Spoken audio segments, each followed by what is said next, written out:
The story of the Bee Gees is not just the story of disco. It is the story of three brothers who kept changing shape whenever popular music changed around them. Barry, Robin, and Maurice Gibb became famous for harmonies so tight they sounded almost like one voice split into three personalities. To many listeners, they are forever linked with white suits, dance floors, and the global explosion of Saturday Night Fever. But that was only one chapter. Before the falsettos and mirror balls, they were young songwriters chasing pop success across continents. After disco fell out of fashion, they survived as writers, producers, and icons whose songs kept finding new audiences. Their career stretched from skiffle and rock and roll beginnings to orchestral ballads, R&B-inspired grooves, and some of the most recognizable dance music ever recorded. The Gibb brothers were born into a British family with music already in the air.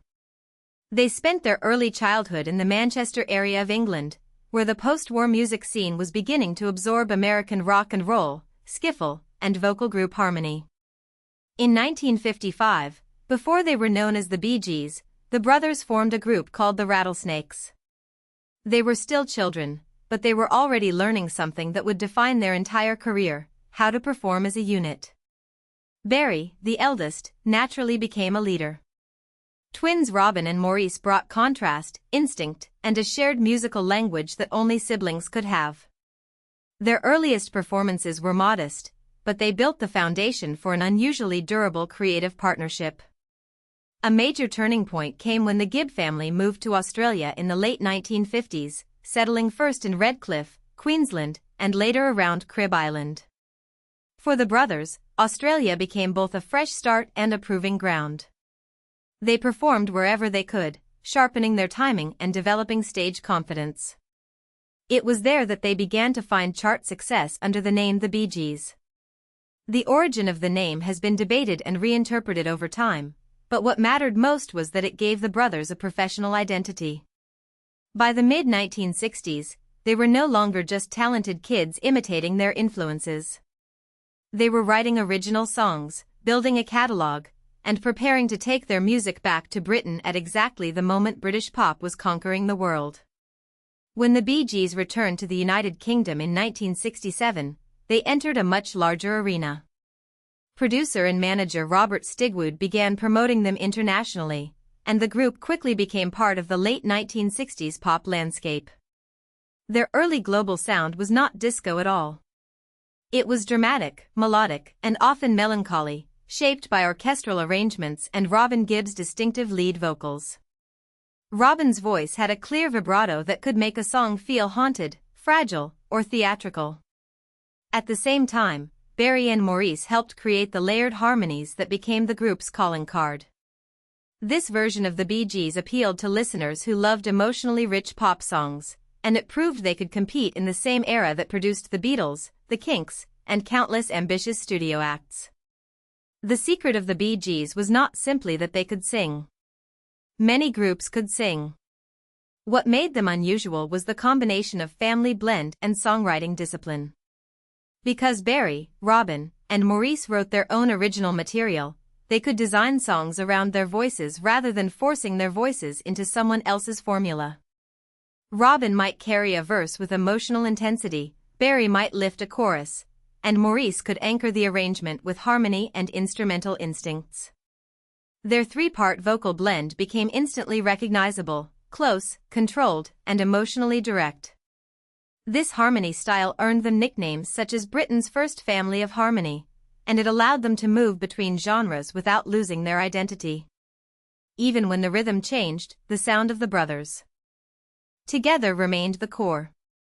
By the early 1970s, however, the Bee Gees faced a challenge familiar to many 1960s stars: popular taste was changing. Rock was getting heavier, singer-songwriters were becoming more prominent, and radio formats were shifting. The Bee Gees still had success, but they needed a new direction. That transition became clearer with the 1975 album Main Course.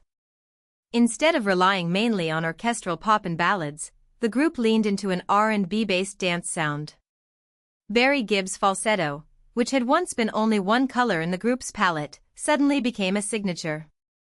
It was bright, rhythmic, and emotionally charged, cutting through grooves in a way that felt modern. This was not an accidental costume change. It was reinvention through musical instinct, and it prepared them for the biggest cultural moment of their career. Then came Saturday Night Fever in 1977. The film, starring John Travolta, captured the aspirations and frustrations of young people using the dance floor as an escape. But the soundtrack did even more than support the movie. It became a worldwide phenomenon in its own right. The Bee Gees' songs, including dance floor anthems and emotionally polished pop, helped make disco mainstream on an unprecedented scale. Their music gave the film its pulse, its glamour, and much of its emotional memory. Saturday Night Fever won the Bee Gees 5 Grammy Awards, including Album of the Year. It also transformed them from successful hitmakers into global symbols of an era. For millions of people, the sound of disco was the sound of the Bee Gees. The Bee Gees were soon called the Disco Kings and the Kings of Dance Music, but those labels were both accurate and limiting. They did dominate disco, yet their success came from songwriting more than trend-chasing. Their songs had memorable hooks, precise structures, and emotional contrasts that worked beyond the dance floor. A track could be built for movement while still carrying longing, vulnerability, or romantic tension. The brothers also wrote and produced major hits for other artists, showing that their influence extended behind the scenes. They understood melody as architecture, verses that pulled listeners in, bridges that shifted the emotional angle, and choruses that seemed engineered to be remembered after one listen. That craft is why many Bee Gees songs survived long after disco's commercial peak faded. After Saturday Night Fever, the Bee Gees continued their momentum with Spirits Having Flown in 1979, another major success that confirmed their dominance at the end of the decade. But the early 1980s brought a backlash. Disco, once everywhere, became a target. Radio programmers and audiences who had embraced the style began moving away from it, and the Bee Gees were so strongly associated with the genre that they absorbed much of the reaction. Their popularity declined, especially in the United States. Yet this period reveals something important: the group's identity was never only about fashion. Even when their own chart presence cooled, their songwriting reputation remained powerful. They continued creating music, collaborating, and proving that a career built on craft could outlast a temporary cultural rejection. The Bee Gees experienced renewed commercial success in the United Kingdom starting in the late 1980s, reminding audiences that they were not frozen in the disco years. Their later career was shaped by maturity, reflection, and the weight of their own history. By then, younger listeners knew them through classic hits, while older fans remembered the ballads and pop songs from before Saturday Night Fever. This dual legacy made them unusually broad. They belonged to several generations at once. Their estimated worldwide record sales, often cited between 120 million and 250 million, placed them among the best-selling music artists in history. More specifically, they became known as the most successful trio in contemporary music, a remarkable achievement for a group whose sound had been repeatedly reimagined. Recognition from the music establishment followed. In 1997, the Bee Gees were inducted into the Rock and Roll Hall of Fame. The Hall's citation emphasized the scale of their commercial achievement, noting that only a small group of artists had outsold them.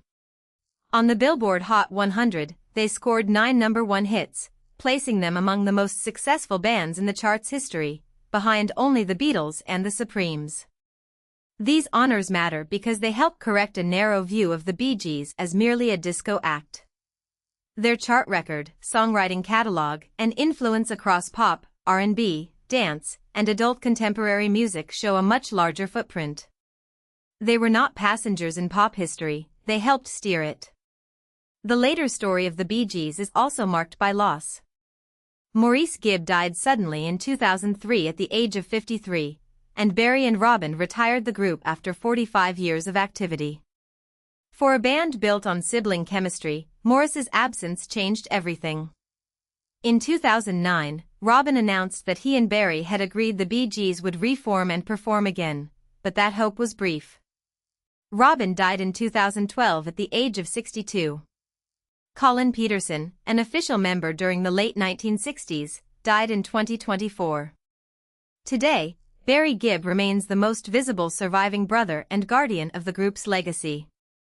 The Bee Gees story endures because it contains reinvention, family, rivalry, grief, and extraordinary craft. They began as brothers singing together and became one of pop music's permanent reference points. If you found this helpful, please like this video and subscribe for more explainers.